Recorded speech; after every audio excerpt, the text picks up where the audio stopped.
Lauren. Let's have it for Lauren.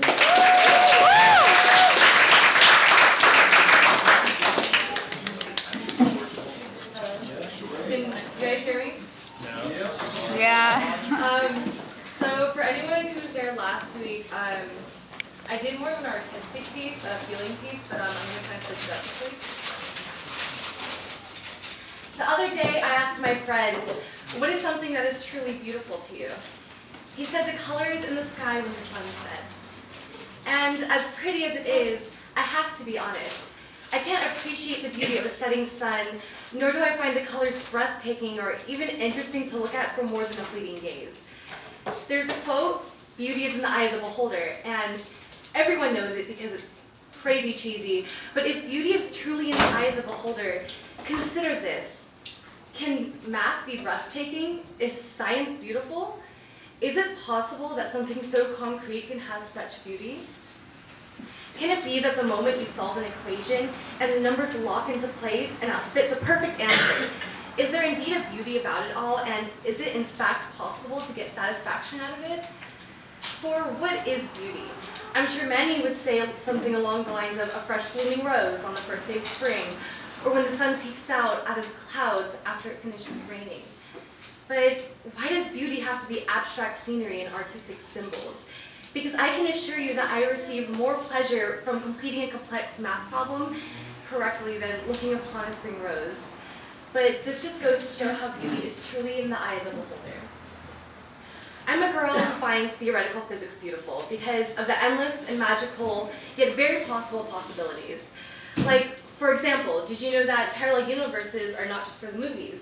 There are scientists that believe that if you do the proper math, it's quite possible. And as everyone knows, 2D is flat like paper, like a plane. Then if you square that dimension, you get 3D. 3D squared by movement, movement squared infinite repetition, alternating universes. And yes, I find this beautiful. Now, don't get me wrong, I don't get off on that Avogadro's number, and I can't say that theory of relativity makes me weak in the knees. But we're so quick to dismiss things because we find beautiful. We are so quick to dismiss things we find beautiful and enjoy because we don't want to be viewed a certain way by the people around us.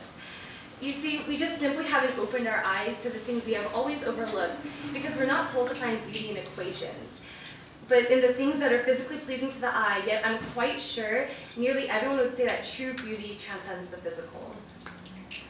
We have been told to hide certain desires and likes because it isn't considered normal. You like waking up early? Are you crazy? No, some people are just morning people, just as some are afternoon risers. And something we have all done and probably will continue to do. We can tell everyone that Justin Bieber's music sucks, but it doesn't change the fact that we listen to Boyfriend on repeat while working out. And I think that's what beauty in the eye of the beholder is about, and what I think the author of the quote was trying to say. We don't need to fear society and what others will think of us if we can only understand that humans are very individualistic. No two people are alike, literally. Our DNA is just one clear sign of that.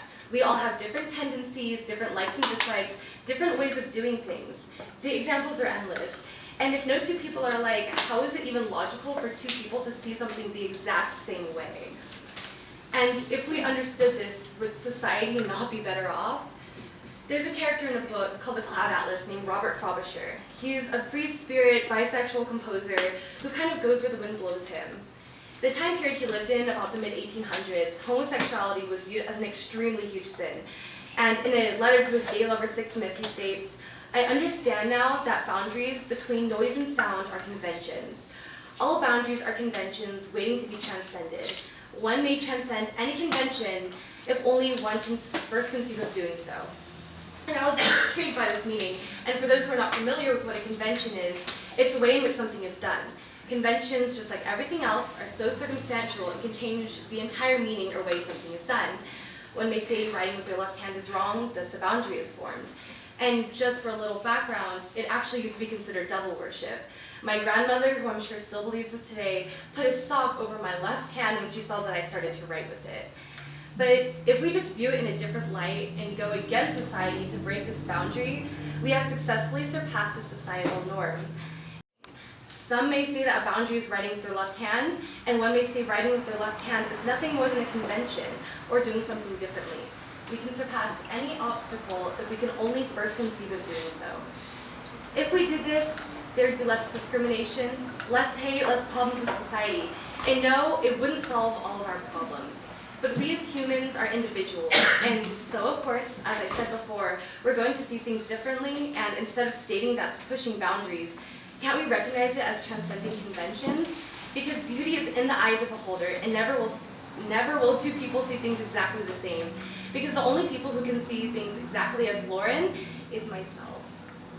So consider this. How is it logical if we are all different to push us to see things or do things in a limited handful number of ways? Because what I'm trying to get across is that we are all different and unique and beautiful people. And though beauty is in the eye of the beholder, I can say with confidence that each one of you is beautiful as well. Each one of us has a voice, a strength, a weakness, a view on something that is different than the person sitting next to you. This is what makes us human, and in retrospect, it's what makes us truly beautiful. Thank you.